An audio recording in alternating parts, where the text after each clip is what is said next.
آج کی کہانی بنگلہ دیش سے ہے۔ وہ بہن بتاتی ہیں کہ میرا نام روزینہ ہے۔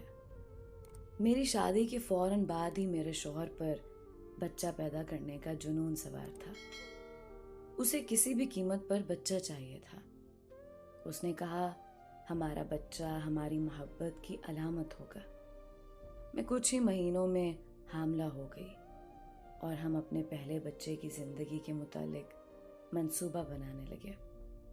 ابھی میرے حمل کو 3 ماہ ہی ہوئے تھے کہ میری ساس مجھے دیکھنے آئی۔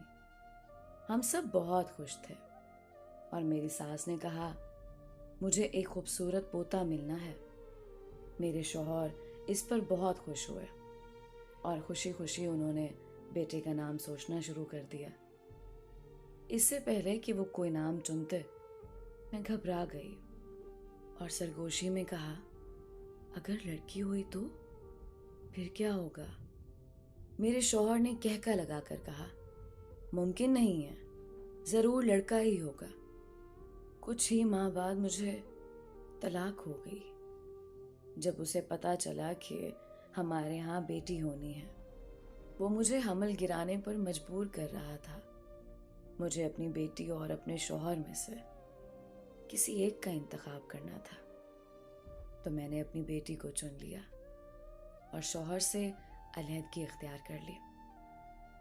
یہ آسان فیصلہ نہیں تھا، لیکن میں جانتی ہوں کہ میں نے بہترین فیصلہ کیا ہے۔ میں نے پھر کبھی شادی نہیں کی۔ مجھے نہیں لگتا کہ شادی کرنا بہت ضروری چیز ہے۔ میں لوگوں کے گھروں میں اپنے اور اپنی بیٹی کے لیے کام کرتی ہوں اور ہر دن ممتا کے بھرپور احساس کے ساتھ جی بھر کے لطف اندوز ہوتی ہوں۔ میرا یقین ہے کہ ہر ماں کو اپنے بچوں سے غیر مشروط محبت ہو جاتی ہے اور ہونی بھی چاہیے۔ لیبر روم میں میں اپنی بیٹی کے ساتھ 52 گھنٹے تکلیف کی حالت میں رہی ہوں۔ تمام متوقع ماؤں کو ہر بار اس خوفناک آزمائش سے گزرنا پڑتا ہے۔